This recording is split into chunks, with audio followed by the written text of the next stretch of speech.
Here we go, guys. It is hot chocolate season. After you're done sled riding or playing out in the snow, do you go inside and get a nice hot cup of chocolate? I do. I want you to think today about your hot chocolate mug and how it has form.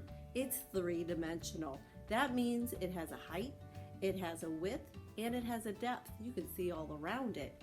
Today I'm going to show you an artist who creates hot chocolate paintings, and then I'm going to show you how to make one yourself, but this time we're going to turn our cup into a relief. So it's going to be in between a painting and a sculpture, and I'll show you how to do it. Are you ready? Let's go. Heather Galler was a folk artist that created using bold lines, bright colors, and lots of patterns. Here are some of her hot cocoa cups. These will be our inspiration today. All right, let's make the background for our hot chocolate. Now, anytime I do a lesson with you, there is always more than one way to do it. I'm going to show you how to do a watercolor resist. But if you don't have paint or you don't want to use crayons or markers to do the background and the foreground, and you want to take like a shortcut, you could always use colored paper to make the background. You could add your wallpaper.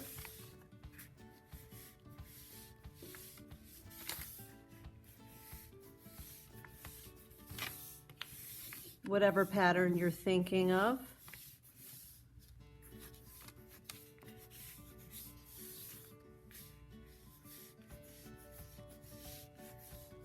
And I'm obviously going too fast. You would probably slow that down though, I am sure. Then you could add your tabletop, and if you wanted to add a pattern to that, you can do that as well.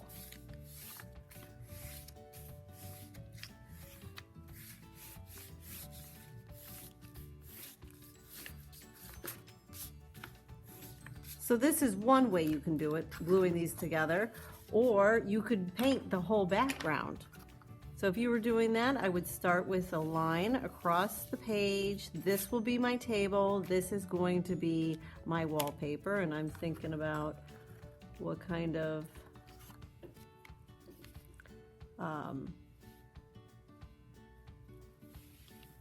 repeating patterns I want for my wallpaper. I'm going to do some paisley shapes.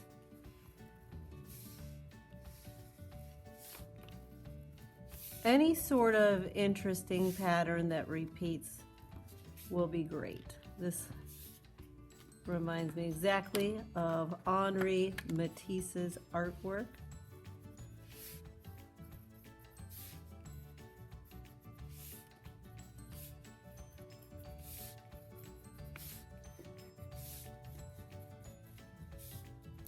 And because I'm doing the watercolor resist, I do have to make sure I'm pressing hard with my crayons.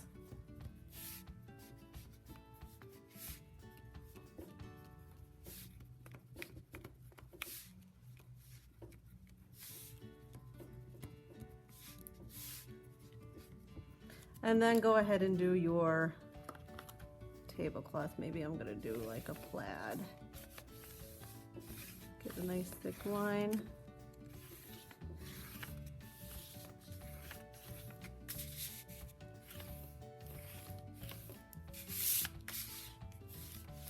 I'm using the side of the crayon so I can get that thickness.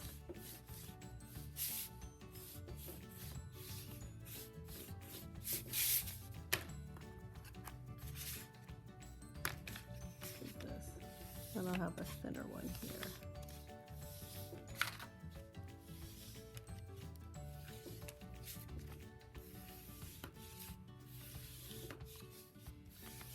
When you're all done, you can go ahead and pull out your watercolors. If you haven't used them in a while, make sure you wake them up with a little bit of water. And I'm looking to see, I think I'll go for orange on the top, working across my paper.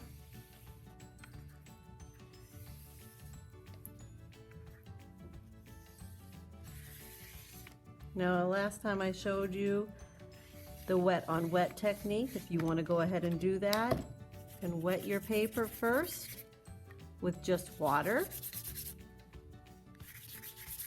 You can do that and then go ahead and pick up your color.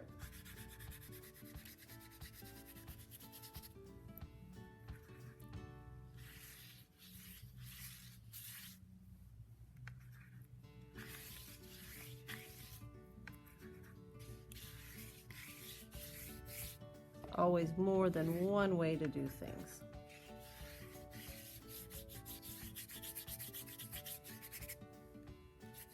All right, when that's done, go for the bottom. You can go right on top of your crayons because they will resist your watercolors since they have that waxy.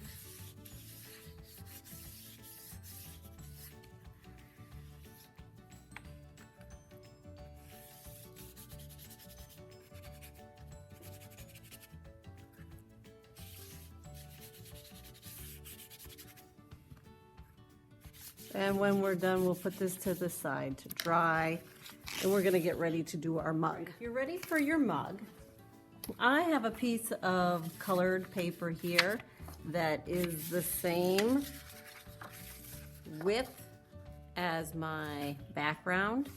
If you don't have colored and all you have is your white paper, we can do a painting or drawing on this one. I'm going to decide how tall I want my cup. So if I'm doing this, this can come around like that. I think I want mine a little bit shorter. So I'll just trim this.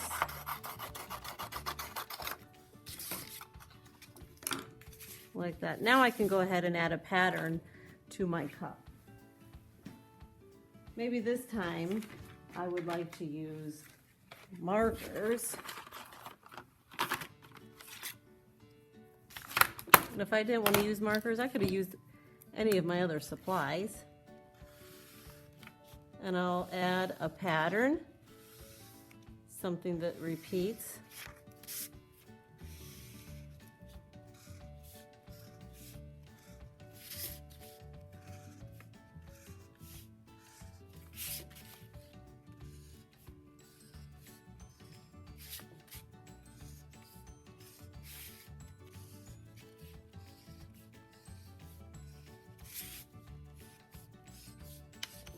And then you can go ahead and add some color in your sections.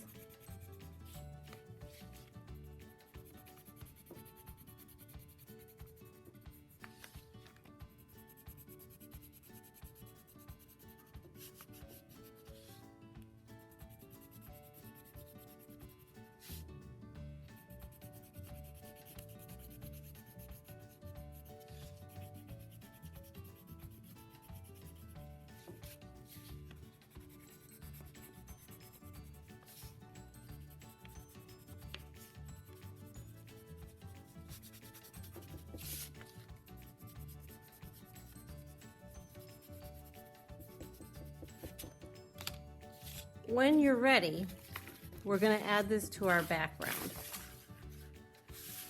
So I want to make some feet for my glue. So what I'm going to do is turn this over, and I'm just going to fold this back a little bit and the other part back a little bit.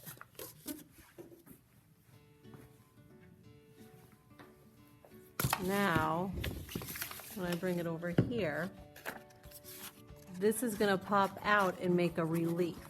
So it looks like my cup is three-dimensional. But I always love to have a little handle. So let me do that before I glue. This would be the perfect size for a handle. It's a little smaller than the mug. And what I'm going to do is make a C and then a smaller C. You can go ahead and cut that out.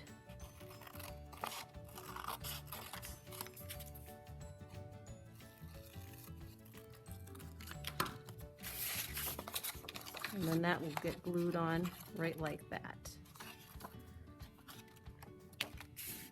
So get your glue ready.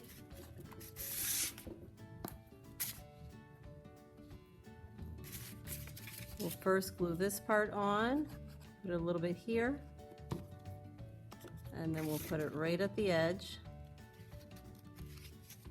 You're gonna have to hold it for a second so it sets up.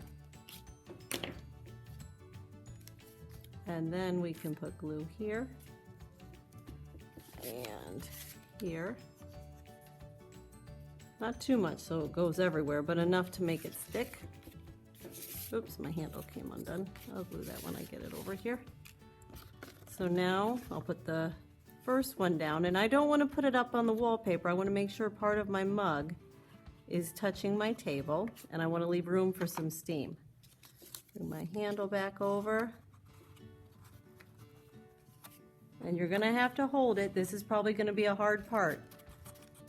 Having some patience and waiting. So I have my hand in here and I'm just holding this in place.